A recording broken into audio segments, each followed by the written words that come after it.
I was standing outside the living room window, an old toolbox in my hand, when I heard my son's wife slam the table and hiss, "Why is Dad? No, why hasn't that old man disappeared yet?" The house I paid for felt colder than the toolbox. Wind off Lake Tahoe. I had sold my entire working life to keep this family standing, and now I was the obstacle. I could have turned my back and walked away, but that night, I opened the door, stepped inside, and chose to face it. Under their frozen stares, in that room.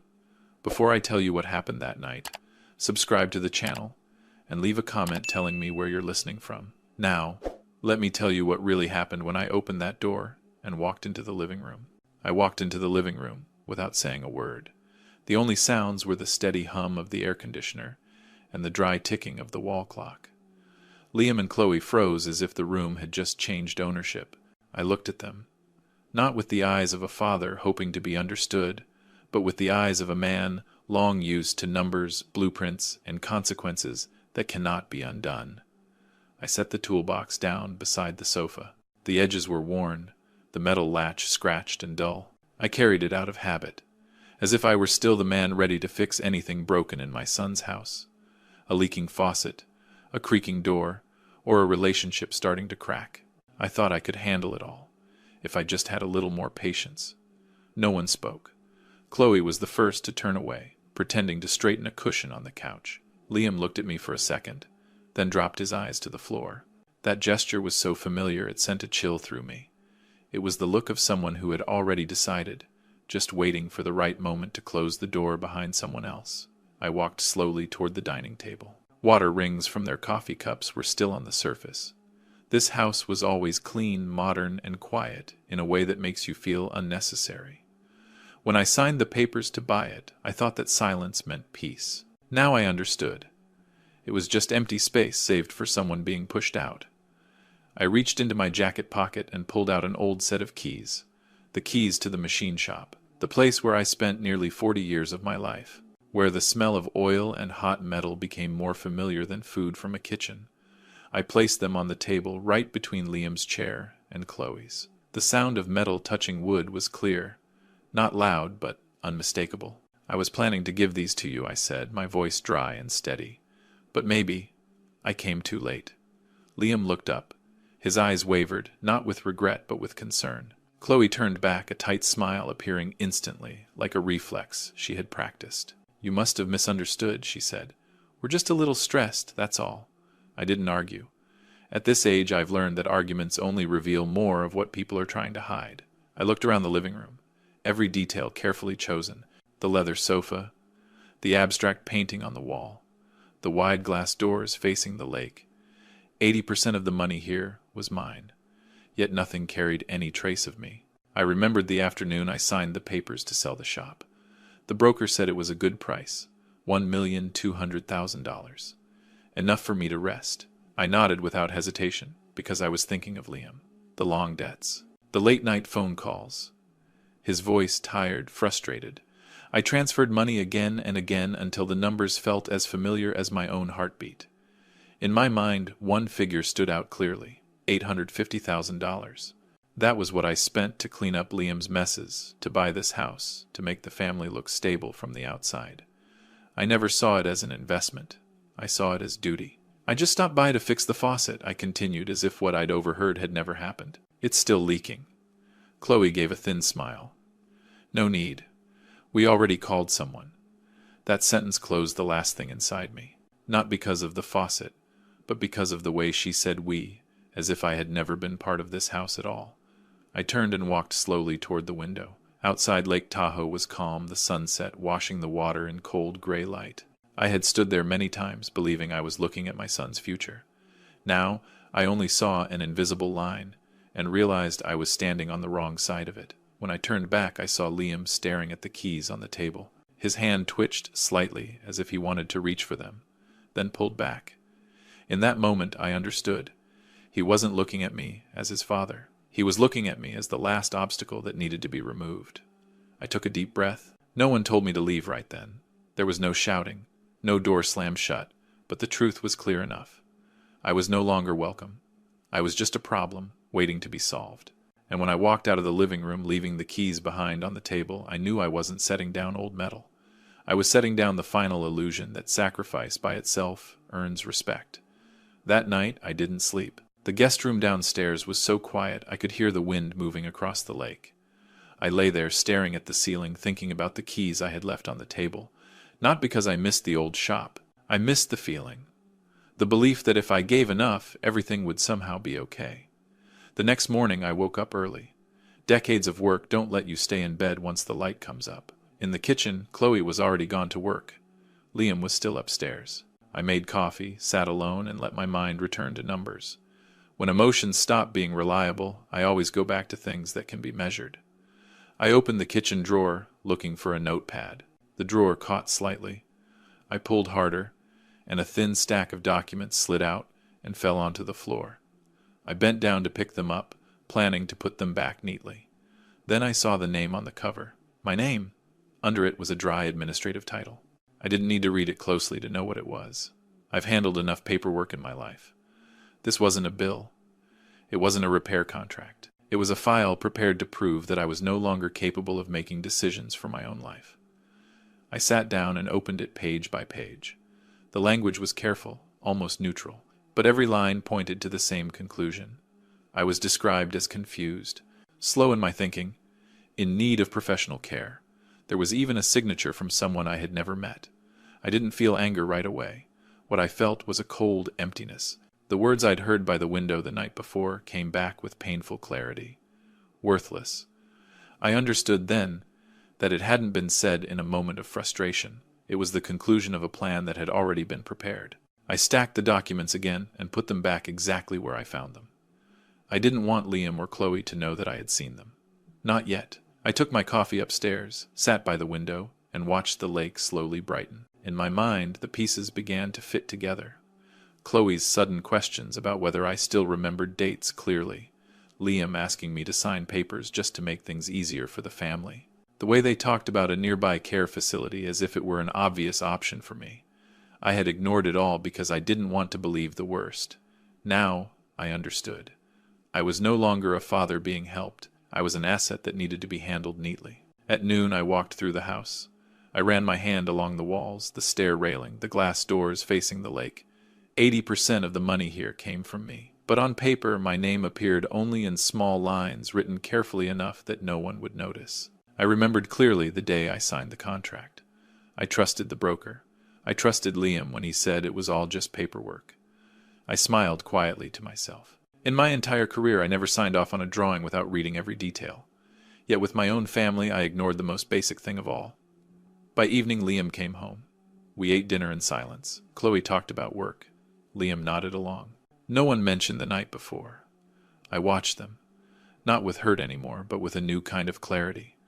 Every gesture, every word, they all carried a different weight now. When dinner was over, Liam stood up to clear the table. I watched him, remembering the times I did that for him when he was small, when he still called me Dad, with trust in his voice. That feeling didn't return. Instead, a decision began to form, slow but steady. That night, I photographed the entire file with my phone. The living room light was bright enough for me to read every line clearly. I worked quietly, without rushing. Each photo was a step of pulling myself out of the role of the passive man. When I finished, I sat there staring at the screen. I realized the most painful part wasn't the possibility of being sent somewhere. What I couldn't accept was that they had decided for me, inside a house built with my own sweat. I put the phone away, stood up, and looked out at the lake once more. The water was growing dark, reflecting distant lights. I understood that from this moment on I could no longer pretend not to see. I had crossed the line between hope and truth. And once the truth is out in the open, there are only two choices: stay silent and be pushed aside, or stand firm and redraw the boundaries. I spent my entire life building things that don't collapse. I had no intention of becoming the weakest thing of all. The next morning I called someone I hadn't needed in many years. He answered on the second ring. His voice was still low and steady, as if time had never quite touched him. "I need you in Tahoe," I said, "not to play chess, to help me clean things up." He didn't ask questions, just said he'd be there by the weekend. We go back to when we were young, when every decision carried consequences in court. I trust him because he's never confused sympathy with duty. While I waited, I behaved as usual. I fixed a few small things around the house, made coffee every morning, spoke just enough not to draw attention. Liam and Chloe seemed relaxed again. They thought I had accepted my place, like an old piece of furniture set quietly in the corner. That comfort made them careless. I heard them talk about future plans, new expenses, about how once everything's settled, the house would be transferred cleanly. No one mentioned me. In their minds, I was already dealt with. That weekend, my old friend arrived in the afternoon. I introduced him as a chess buddy. Chloe smiled politely. Liam shook his hand, cautious but not suspicious. Dinner was prepared with more care than usual, as if they wanted to prove everything was still under control. We sat down at the table. I let the conversation drift through harmless topics: weather, traffic, the lake. When the main course was served, I placed my hand on the table, light but firm. "I want to talk about money," I said. The air changed instantly. Chloe set her fork down. Liam looked up, his brow tightening. "I've spent $850,000. I continued, my voice even. "On debts, on this house, on keeping everything from falling apart. I want it all clearly documented." I took a folder from my bag. Not thick, not complicated. A simple debt acknowledgement. I placed it in the center of the table and turned it toward Liam. "Just for transparency," I said. "Family should be the clearest of all." Liam let out a dry laugh. "What are you talking about, Dad? That was money you helped me with."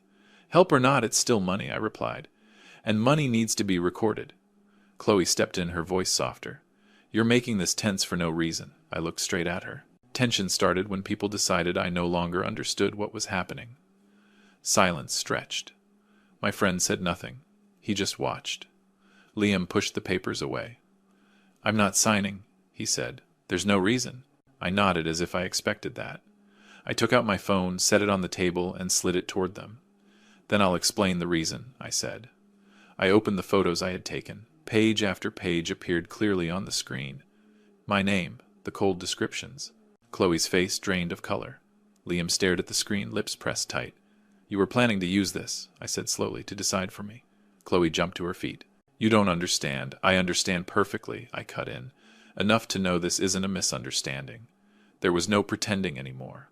Liam slammed his hand on the table, his voice rising. "You can't do this to me." I looked at him. No anger left. Only the fatigue of someone who has already seen the ending. "I'm not doing anything," I said. "I'm just done closing my eyes." I turned to my old friend. He gave a small nod, a signal that it was time. I took out another set of papers, thinner, and placed them on the table. When I signed the house contract, I said I added one condition. I pointed to the marked line. "Lifetime residency. No one can force me out of here, unless I choose to leave." Liam read it, his face hardening. Chloe stepped back as if the room had suddenly shrunk. "I'm not going anywhere," I said. "But this stops now." No one answered. Dinner ended in silence. My friend stood, thanked them politely, then looked at me. I nodded. We both knew the hardest part was over. What remained was just consequences. After they left the table, I stayed seated, looking at the papers lying still. I didn't feel victorious. I just felt like I had straightened a pillar that had been knocked out of place. That night I stood on the porch, listening to the wind coming off the lake. I knew I had shifted from being passive to being in control, not for revenge, but to make sure that from this point on no one would ever decide my life without me again. After that dinner, the house was no longer the same. No one said it out loud, but every step became more careful. Liam avoided my eyes. Chloe moved softly, as if afraid of dropping another piece of the truth. I stayed, not as a guest, but like evidence they couldn't put away. The night came slowly. I sat in the living room, reading through the papers I had placed on the table the night before, not to find anything new, but to make sure I hadn't been mistaken. At this age, I don't allow myself to act on sudden emotion. Everything I do has to hold up when daylight shines on it. Close to midnight, I heard hurried footsteps from upstairs. Not normal movement. There was urgency in it. Impatience. I stood and walked slowly toward the stairs. The hallway light flicked on. Liam was standing there, a stack of papers in his hand. He startled when he saw me. "Dad, you're not sleeping?" he asked, the tension clear in his voice. "I sleep when things are settled," I said. His eyes darted toward the living room where the file was still on the table. I didn't need to ask what he was planning. When people lose control, their first instinct is always to erase the evidence. Put them down, I said. I didn't raise my voice. Liam didn't listen. He turned and moved quickly toward the back door. I followed, unhurried. Outside, the wind off the lake was colder. Moonlight spilled across the concrete patio, making everything painfully clear. You don't have the right to keep those, Liam said, his voice tight. I have the right to keep the truth, I replied. He stopped and turned to face me. In that moment, I didn't see my son. I saw a man backed into a corner, afraid because his calculations were no longer in his hands. He stepped forward as if trying to move past me. I didn't step back. I stood still, solid the same way I once stood in front of machines that weighed several tons. Finally, he let go. The papers fell to the ground. No shouting, no chaos. Just a truth stopped before it could disappear. We stood there for a few seconds. Then another voice came from behind us. Grandpa. I turned. Sarah stood in the doorway, a jacket thrown on hastily, eyes red, but steady. In her hand was a phone, the screen still lit. I looked at it and understood immediately. I heard everything Sarah said, her voice shaking but clear. Not just tonight. Liam spun around. What are you doing? He snapped. Sarah didn't answer her father. She walked over and stood beside me. I recorded it, she said. The times they talked about you. The times they said it was almost done. Just a little more. The air drained out of the space. Chloe appeared in the doorway, her face going pale when she saw the phone in her daughter's hand. She opened her mouth, then closed it again, as if every explanation had already expired. I looked at Sarah. You didn't have to do that. I know, she said, but I didn't want you to face this alone. In that moment, something inside me broke, and was stitched back together at the same time. Not joy, confirmation. That I wasn't entirely wrong to believe in family, even if that belief had been placed in the wrong hands. We went back into the living room. No one sat down. Sarah placed the phone on the table next to the papers. Everything lay there in the open. The silence now was heavier than any accusation. I think there's one more thing everyone should know, I said, breaking the quiet. Liam looked at me, his eyes empty. Chloe turned away, as if she already knew what was coming. I've invested, I said slowly. Not directly. Through an intermediary fund. Liam frowned. Invested in what? The company you work for, I replied. The words landed softly, but the impact was anything but. Liam stepped back as if realizing he was standing on ground that was no longer solid. He opened his mouth, then said nothing. Sarah looked at me surprised, but didn't ask. I didn't do it to monitor you, I continued. I did it because I didn't want everything I built ending up in the hands of people who don't understand its value. Chloe let out a dry laugh. You think you've won? I shook my head. No. I think the game is over. No one spoke after that. Enough truth had been laid bare. Everyone in the room had to face their part. Liam had nowhere left to hide behind excuses. Chloe had no script left to control, and Sarah, standing between it all, had chosen a side without being asked. That night, when everyone went to their rooms, I stayed in the living room. I picked up the papers and stacked them neatly. I didn't feel relieved. I just felt tired. The kind of tired that comes from carrying a weight for too long and finally setting it down. Outside Lake Tahoe was perfectly still. I looked out at it, knowing morning would come.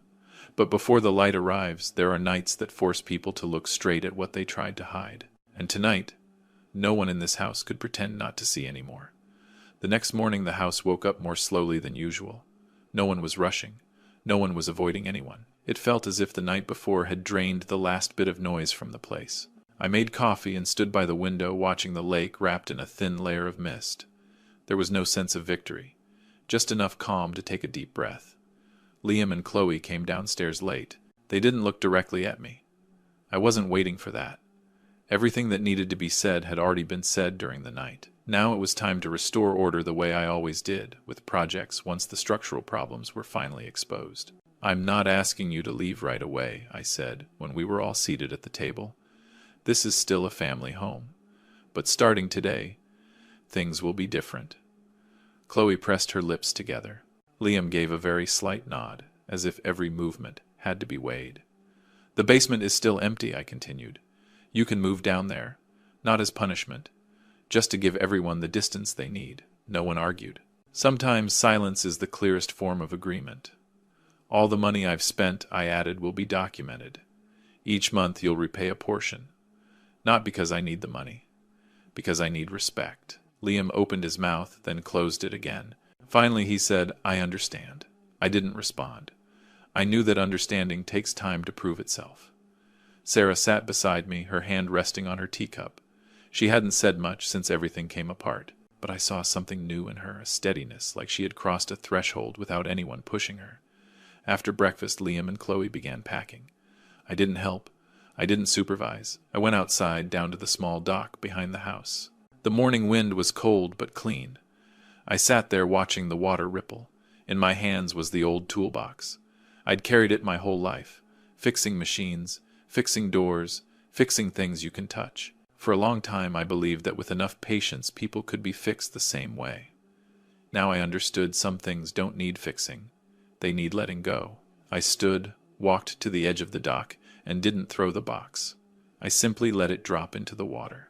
It sank slowly, without a loud sound.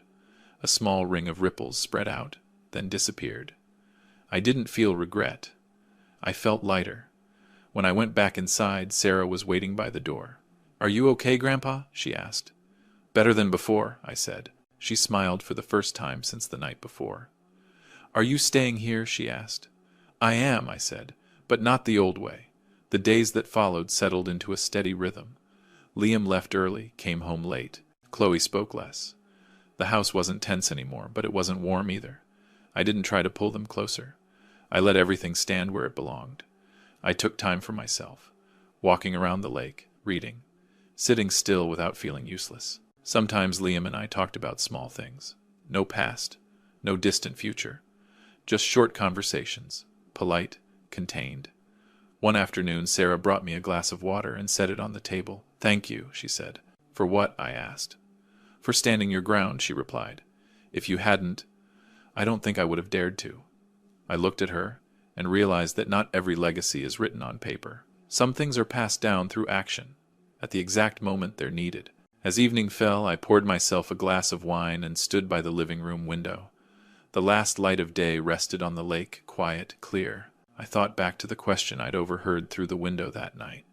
Why hadn't I disappeared yet? Now I had the answer.